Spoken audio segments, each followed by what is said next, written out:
வணக்கம். நான் உங்கள் மோகனா. 16/8/2025 சனிக்கிழமை.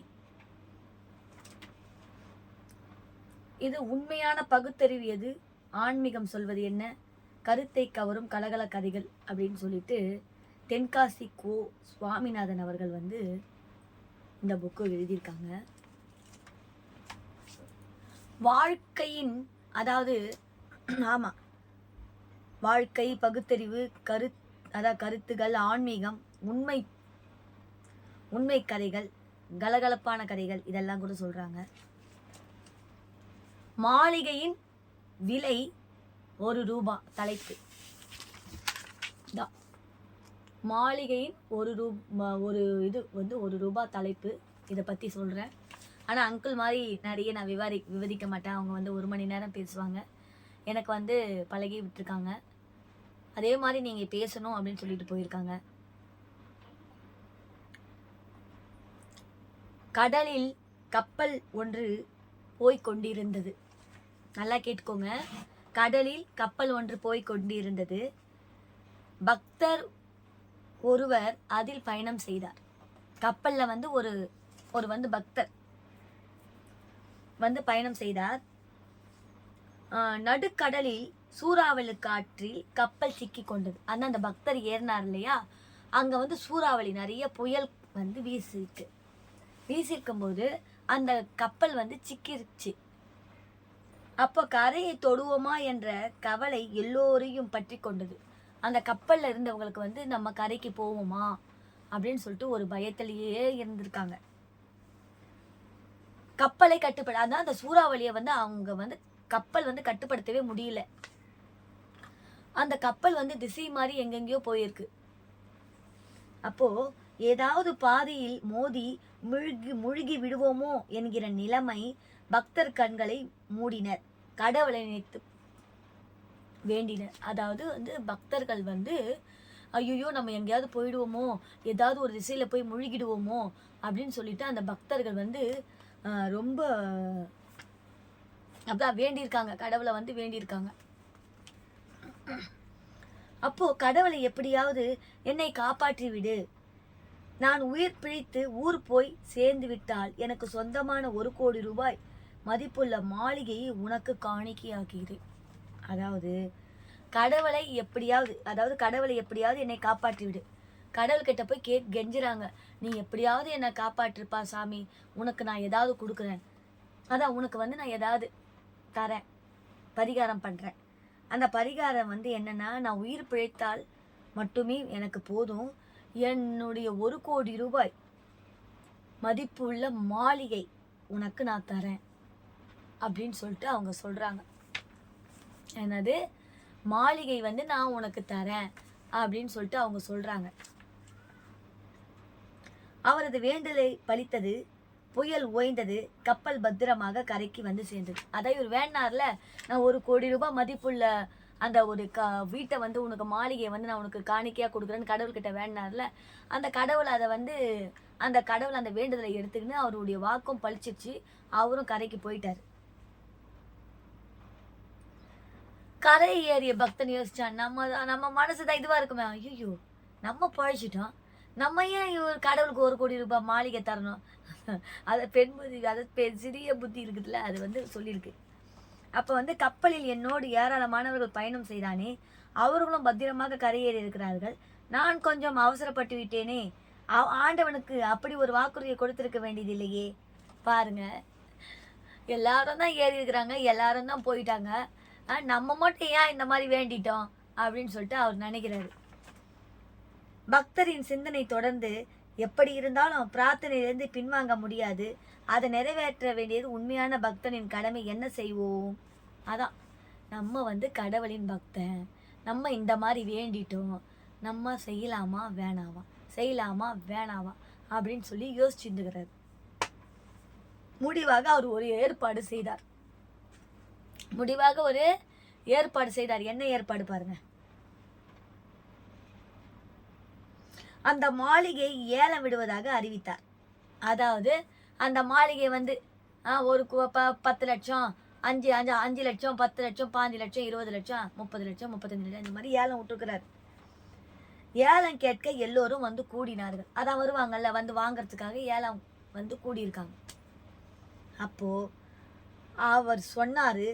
அவன் சொன்னான், இந்த மாளிகையின் விலை 1 ரூபாய், இதன் தூணில் கட்டப்பட்டிருக்கும் பூனையின் விலை 1 கோடி ரூபாய், இரண்டையும் சேர்த்தால் நீங்களே ஏலம் கேட்க வேண்டும். அதாவது இரண்டும் நீங்கள் சேர்த்தால் நீங்களே ஏலம் கேட்டுடுங்க அப்படின்னு சொல்லிட்டாரு. அவர் எவ்வளோ யோசிச்சு சொல்லியிருக்காரு பாரு.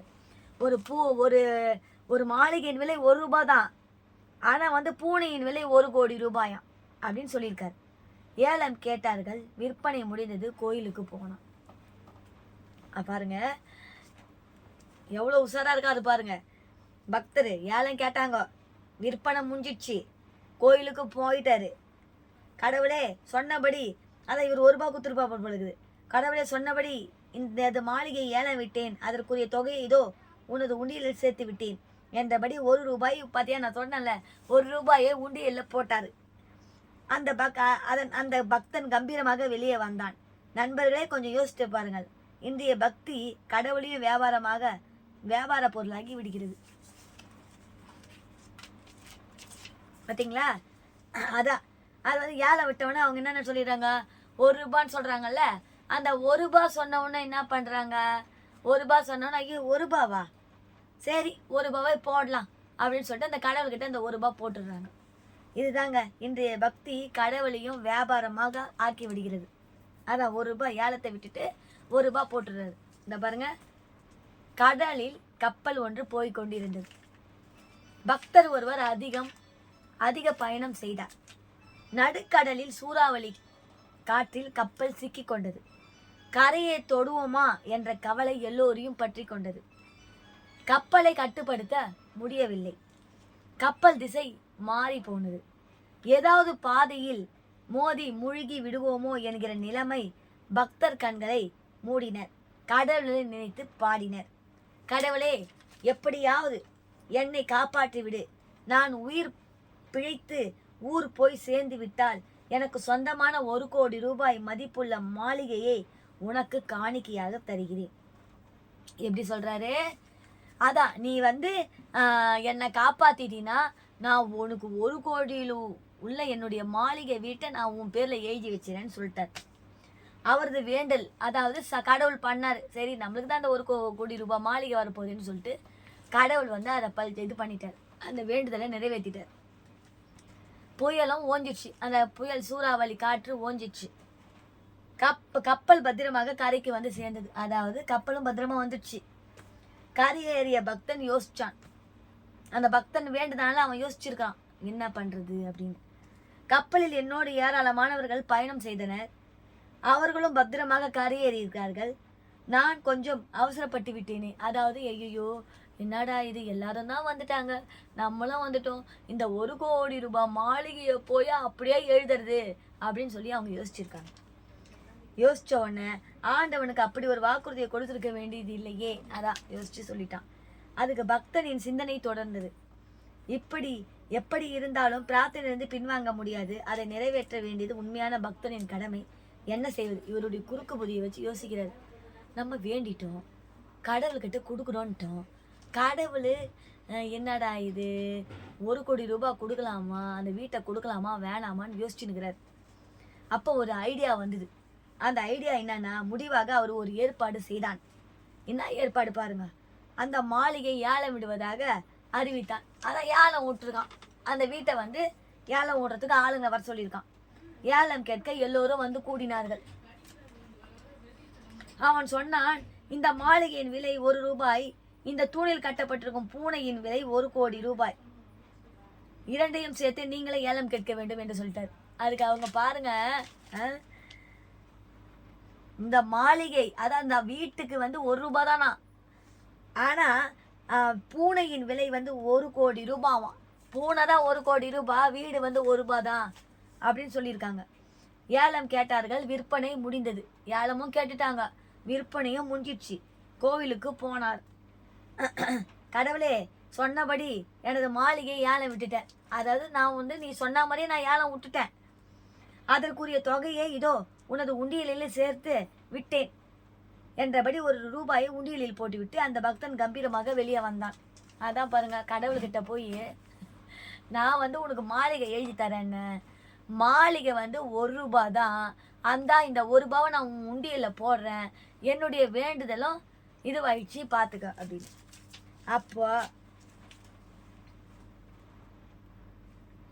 ஆமாம் நண்பர்களை கொஞ்சம் யோசித்து பாருங்கள். இன்றைய பக்தி கடவுளையும் வியாபாரமாக பொருளாக்கி விடுகிறது. கடவுள் கூட இந்த காலத்தில் வியாபாரமாகிட்டார். அவர் பாரு, அவர் வேண்டுதல் 1 ரூபாய், 1 ரூபாய், 1 கோடி ரூபாய் எங்க, 1 ரூபாய் எங்க, 1 ரூபாவை போட்டுட்டு அவர் வந்து இதுதான் போயிட்டார். அதாங்க கதை. இதுதான் கடவுளும் இப்படி தான் வியாபாரமாகிடுச்சு. கடவுளும் வியாபாரமாயிட்டாங்கன்றது தான் இதனுடைய பொருள். இதனுடைய பழமொழியை நான் இதோட முடிக்கிறேன். மீண்டும் வேற ஒரு செய்தியில் நான் உங்களை சந்திக்கிறேன். அதுவரை உங்களிடம் இருந்து டாப் பை பை சொல்லி விடைபெறுகிறேன். நன்றி. உங்கள் மோகனா.